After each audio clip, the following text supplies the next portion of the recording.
Thank you for coming to our iCrack channel, and this repair today is of an iPhone 11 that's experiencing an issue with Wi-Fi. If you're experiencing an issue with Wi-Fi or Bluetooth on any model of iPhone, this is a similar repair to the one that we would complete. The Wi-Fi option here is completely greyed out. The Bluetooth module and Wi-Fi module are both linked in one microchip, so if you have an issue with one, you will definitely have an issue with the other. Unfortunately, with the Wi-Fi issues that we see through, they aren't a progressive fault, so it's not that your Wi-Fi will progressively get worse and then suddenly switch off.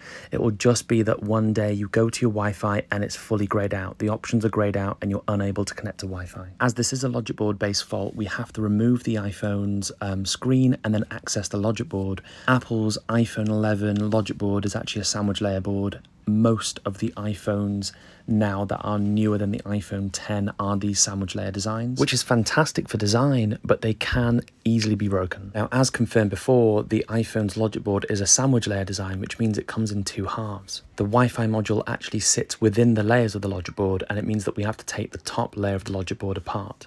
This is actually the bottom layer of the logic board, and this is the Wi-Fi chip here. Here we'll actually be replacing the microchip for a known good working chip, and that microchip will be taken from a known good board. We actually believe in the circular economy of these microchips, meaning that we're able to recycle parts, which all round is better for the environment. So we then have to go through a process of reballing the new chip, and this is the new chip here that we're then putting in place. Reballing is a process of renewing a chip, and that's where we add new solder paste and then heat to make into new solder balls. The communication to the logic board is actually through these solder points. Each solder joint has to sit perfectly in place to ensure that that communication is at the right level. Reballing is actually the first thing that you should learn if you're looking to get into microelectronics. It's something that you should be able to do on repeat for hours.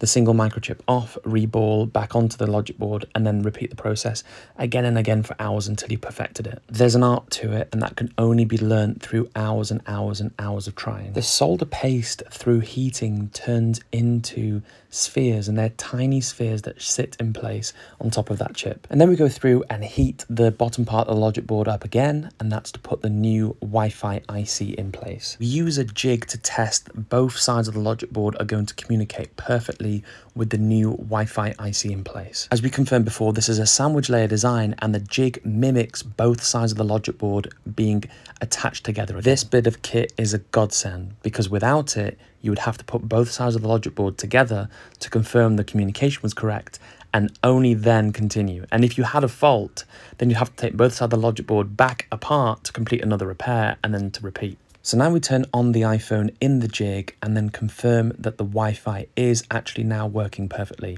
In the drop-down menu, we can see that Wi-Fi is now showing that it is able to connect.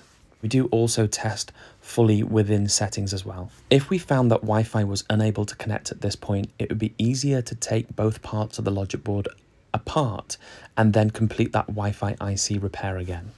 Both halves of the logic board go back onto a preheater, and that's to solder them back together. Communication between the top half and the bottom half is around the perimeter of the logic board, and that's through small solder joints. This was a greyed out Wi-Fi repair today that we completed on an iPhone 11, a similar repair to the one that we'd complete on all other iPhone models above the iPhone 10. And if you have an iPhone that you'd like us to help diagnose or repair, you could submit a diagnostic request via our website. We'll see you in the next video, and thank you so much for watching.